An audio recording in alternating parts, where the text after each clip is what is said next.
मरतबा हज़रत मूसा अलैहिस्सलाम कोहे तूर पर अल्लाह रब्बुल इज़्ज़त का दीदार करने के लिए जा रहे थे, तभी किसी के रोने की आवाज़ आपके कानों में पड़ी। आपने इधर उधर नज़र उठा करके देखा कि एक पत्थर कतरोज़ार रो रहा है। आपने उससे रोने की वजह पूछी। पत्थर ने रोते हुए अर्ज़ किया कि या मूसा अलैहिस्सलाम, आपके ऊपर अल्लाह रब्बुल इज़्ज़त ने जो किताब उतारी है तौरेत, उसमें अल्लाह रब्बुल इज़्ज़त ने फरमाया है कि इंसानों के साथ साथ पत्थरों को भी जहन्नम में डाल दिया जाएगा। पत्थर ने मूसा अलैहिस्सलाम से अर्ज़ किया कि या मूसा अलैहिस्सलाम, आप अल्लाह रब्बुल इज़्ज़त की बारगाह में तशरीफ़ ले जा रहे हैं, तो मेरा एक पैगाम है जो अल्लाह रब्बुल इज़्ज़त तक पहुंचा दीजिए।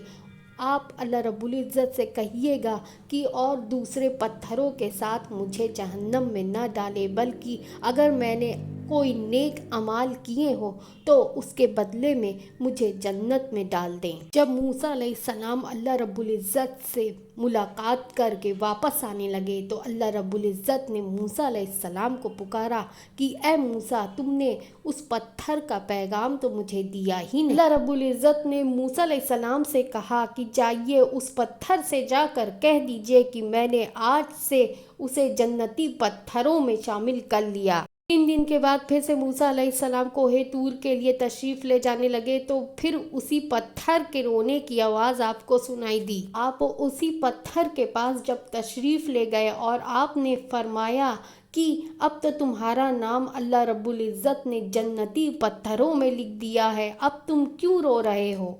उस पत्थर ने जवाब देकर मूसा अलैहिस्सलाम को भी रोने पर मजबूर कर दी। पत्थर ने जवाब दिया कि या मूसा अलैहिस्सलाम, पहले मैं जहन्नम के डर से रो रहा था, अब मैं अल्लाह की मोहब्बत में रो रहा हूँ। ज़रा सोचें, एक पत्थर को उसकी साफ नीयत की वजह से अल्लाह रब्बुल इज़्ज़त उसे जन्नत में दाखिल कर देंगे। हुजूर पाक की उम्मत को अल्लाह रब्बुल इज़्ज़त साफ नीयत के लिए जन्नत में दाखिल ना करेंगे? अल्लाह रब्बुल इज़्ज़त ने हदीसे कुदसी में फरमाया है कि मेरे पास लाखों करोड़ों फरिश्ते हैं जो मेरी तारीफ़, मेरी हम्दो सना ता क़यामत तक करते रहेंगे, लेकिन मेरे पास एक चीज़ नहीं है, मेरे फरिश्ते मेरे लिए मेरे डर से रोते नहीं हैं। ऐ मेरे बंदे, तू मेरे लिए रो, क्योंकि तेरा रोना मेरे फरिश्तों के लाखों करोड़ों बरस की इबादतों से ऊपर कर दिया जाएगा।